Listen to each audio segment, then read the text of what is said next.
อนแสงบ่มีแสงที่สว่างเมื่อคืนพระอายในใจน้องสองและจังในชาตินี้อ้ายนั้นพักแต่เกิดสาธุนะ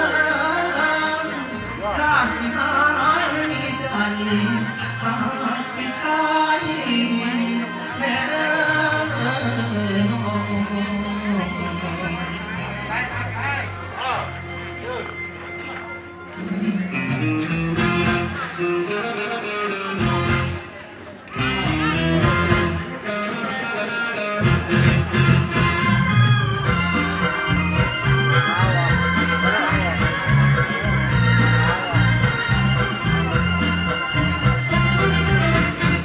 ใจ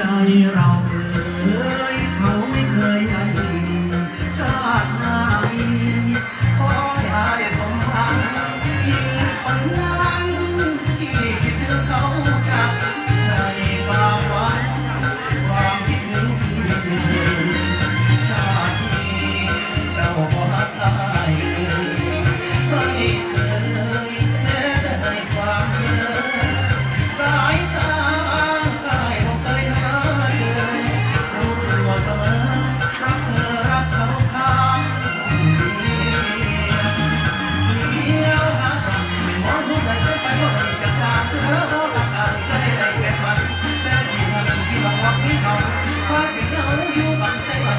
แค่ปัจจัยไม่ต้องมีเขานั้นเพราะปัจจัยให้ดีความจริงเรื่องนี้ก็คือเจ้าบ่ฮักเรื่อง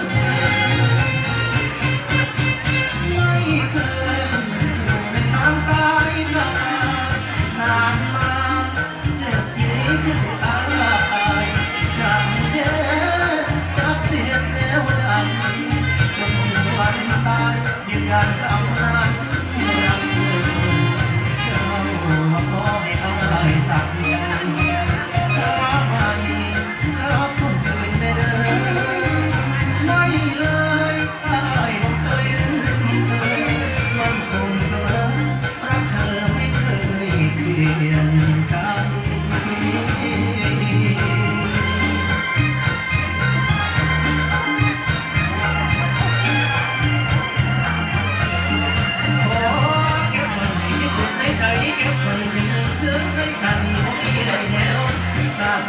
จากไม่มีจริงเอ็งว่าโลกสิ่งศักดิ์สิทธิ์อยู่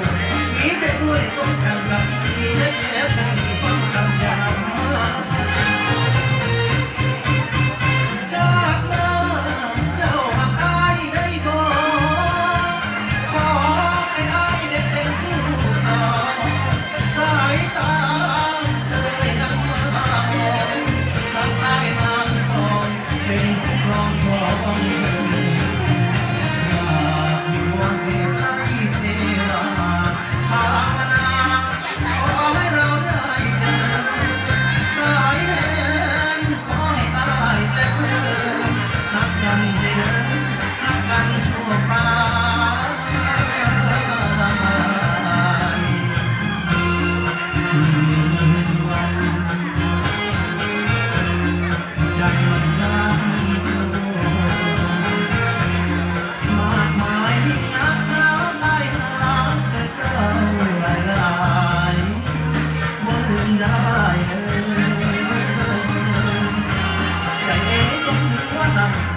ืนยันว่าเจ้าบ่นายถ้ามีเป็นไปบ่ได้